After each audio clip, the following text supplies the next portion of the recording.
বহু বিবাহের আইন থাকলেও পরকীয়ার আইন নেই কেন? আমাদের বাংলাদেশে বহু বিবাহ করলে দেখা যাচ্ছে অনেক সমস্যা হয়, আবার দেখা যাচ্ছে একটু বয়সের আগে বিয়ে করলে সেখানেও সমস্যা হয়। এই বিবাহ করলে হালালভাবে কাজ করলে সেখানে কোনো ধরনের সমস্যা নাই, যেখানে আল্লাহ তাআলার বিধান রয়েছে সেখানে আমরা সমস্যা তৈরি করে আইন প্রয়োগ করে দেখা যাচ্ছে বয়স একটু কম হলে অথবা বহু বিবাহ করলে তাকে গ্রেফতার করে নিয়ে যায়। বহু বিবাহ বলতে ইসলামে 4টা পর্যন্ত আল্লাহ পাক রব্বুল আলামিন সিস্টেম করে দিয়েছেন। একজন পুরুষ 4 জন স্ত্রীকে একসাথে রাখতে পারবে। সূরা নিসার ভিতরে ফাঙ্কিহু মা তাবা লাকুম মিনান নিসাই মাসনা ওয়া সুলাসা ওয়া রুবা। তবে একটা রাখাই ভালো। কেউ যদি হক আদায় করতে পারে, শর্ত আছে, বিবাহের জন্য শর্ত আছে, হক আদায় করতে পারে, স্ত্রীদের হকগুলো দিতে পারে, তাহলে সে বিয়ে করবে। এতে ইসলাম বাধা দেয় না। তবে এখন কথা হচ্ছে, আইন এখানে আছে, বহু বিবাহ করলে আইন আছে, কিন্তু পরকীয়া যে করছে সেখানে কোনো আইন নেই।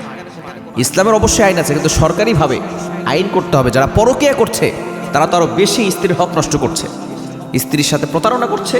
এই পরকীয়ার মাধ্যমে সংসারে অশান্তি হচ্ছে, পরকীয়ার মাধ্যমে দেখা যাচ্ছে সংসার থেকে শান্তি চলে যাচ্ছে, স্বামী স্ত্রীর ভিতরে ঝগড়া মিটছেই না, আস্তে আস্তে বিচ্ছেদের কারণ ঘটছে।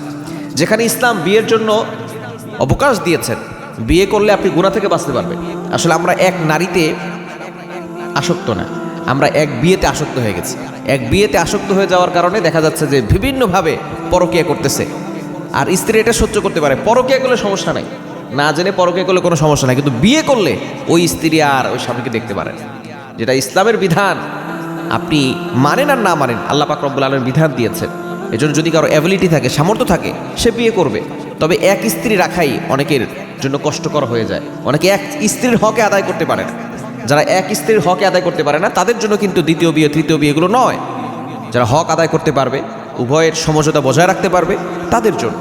তবে অবশ্যই আমাদেরকে বহুবিবাহের যে আইন প্রয়োগ করা হয় তাদেরকে শাস্তি দেওয়ার জন্য, যারা পরকীয়া করে তাদের জন্য এই শাস্তি দেওয়া উচিত। ইসলামের বিধান যদি আপনি পরিপূর্ণভাবে সব জায়গায় ফলো করেন, দেখবেন শান্তি আসবে, সমাজে শান্তি আসবে, রাষ্ট্রে শান্তি আসবে এবং সকল মানুষগুলো শান্তি ও নিরাপত্তার সাথে থাকতে পারবে।